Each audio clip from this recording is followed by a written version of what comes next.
नमस्कार मंडळी, तुमचं स्वागत आहे आपल्या आणखी एका नवीन ब्लॉगमध्ये।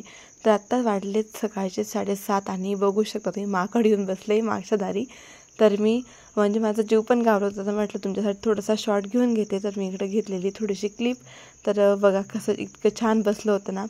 त्यानंतर मी तिला त्या पोळी वगैरे दिली, मग ते गेलं। आणि इशूला आज म्हणजे आज होतं तिचं ॲन्युअल फंक्शन, ते तुम्हाला पुढे कळेलच। आणि तिची इकडे प्रॅक्टिस चालू होती तिची आणि मी आले तेव्हा तिने बंद केली आणि कृष्णा ते चालू होतं त्यांचं।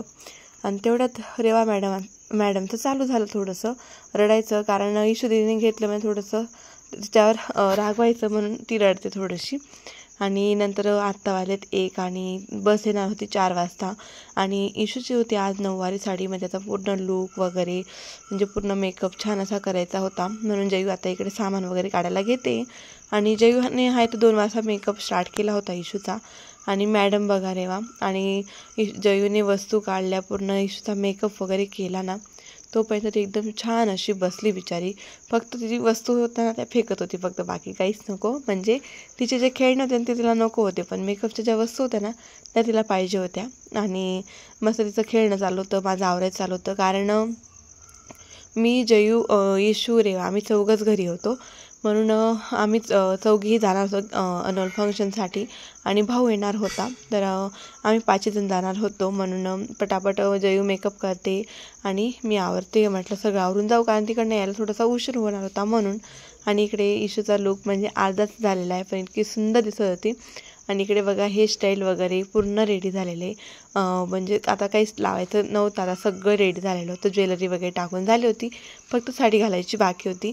आणि ती जी साडी ना नऊवारी ती रेडीमेड होती, म्हणजे फक्त टाकायची होती, म्हणून थोडंसं रिलॅक्स चालू होतं। आणि आता वाले 3 पहिले तिचा पूर्ण मेकअप हा रेडी झाला होता आणि इतकी सुंदर दिसत होती तिची ती हेअरस्टाईल वगैरे, तिचा जो मेकअप। आणि तिला तिच्यावर आहे ना नऊवारी साडी खरंच खूप सुंदर दिसते, तो मेकअप पण खूप छान वाटतो।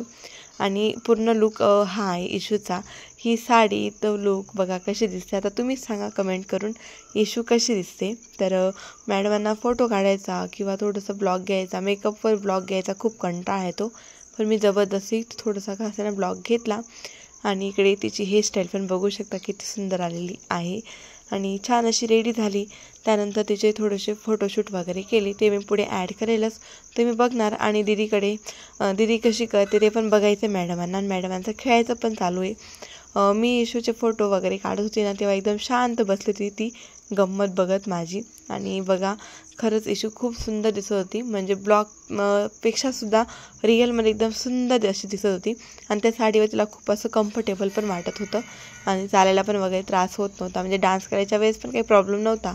इशू गेली आता बाहेर, तिला थोडं स्नॅक्स वगैरे पाहिजे होता सोबत घेऊन जाण्यासाठी, म्हणून तिथे घ्यायला गेली। आणि रेवा माझ्याजवळ होती, ती बघत होती ती कुठं गेली। त्यानंतर इकडे त्रिशा मॅडम पण आल्या आणि त्यांचा सेम लूक होता, म्हणजे तो ग्रुप डान्स होता ना, म्हणून सेम लूक एकदम छान असं दोघंजण खूप छान अशा दिसत होत्या आणि खूप छान अशा रेडी पण झाल्या होत्या। खूप सुंदर दिसत आहे आणि दोघांसाठी खूप छान अशा कमेंट पण करा तुम्ही, खरंच खूप सुंदर दिसत आहे त्या। आणि दोघांचे पण थोडेसे फोटोशूट वगैरे केले। आणि आत्ता वाजलेत 3:45 आणि तिची बस 4ला येणार होती, पण तिला अजिबात घरात राहायचं नव्हतं, म्हणून ती लगेच गेली, 3:45लाच गेली। आणि त्यानंतर मी पण रेडी झाली, तर मी इकडे ग्रीन कलरची साडी घातलेली आहे। नंतर मी मध्ये ब्लॉग घेतला नाही, कारण रेवा जयू आम्ही सगळेजण येणार होतो ना, म्हणून पटापट आवरलं। आणि इकडे एंट्री बघू शकता किती छान असं डेकोरेशन केलेलं आहे। आणि त्यांच्या स्कूलमध्ये फनफेअर असो की ॲन्युअल फंक्शन असो, खूप छान असं डेकोरेशन करता। आणि तिकडे फोटोशूटसाठी पॉईंट पण होता आय लव्ह प्रचितीचा। त्यानंतर आम्ही इकडे आलो आणि इकडे एवढं म्हणजे कोणी आलेलं नव्हतं, आत्ता 6:15 झालेत, चेअर अजून रिकाम्या होत्या, पण गर्दी वाढेल पुढे, कारण ॲन्युअल फंक्शन म्हटल्यावर थोडासा वेळ लागतो, 7 7:15 होऊन जाता। पण आम्ही थोडेसे लवकर आलो, कारण इशूला पण पाणी वगैरे आणायचं होतं आणि ती एवढा वेळ बोर झाली असती, म्हणून लवकर येऊन गेलो। आणि त्यांनी डेकोरेशन खरंच खूप सुंदर केलेलं होतं, तुम्ही बघू शकता, एकदम छान असं वाटत होतं। आणि रेवा पण खूप छान रिॲक्ट करत होती, म्हणजे रडायचं वगैरे काही काम केलं नाही तिने।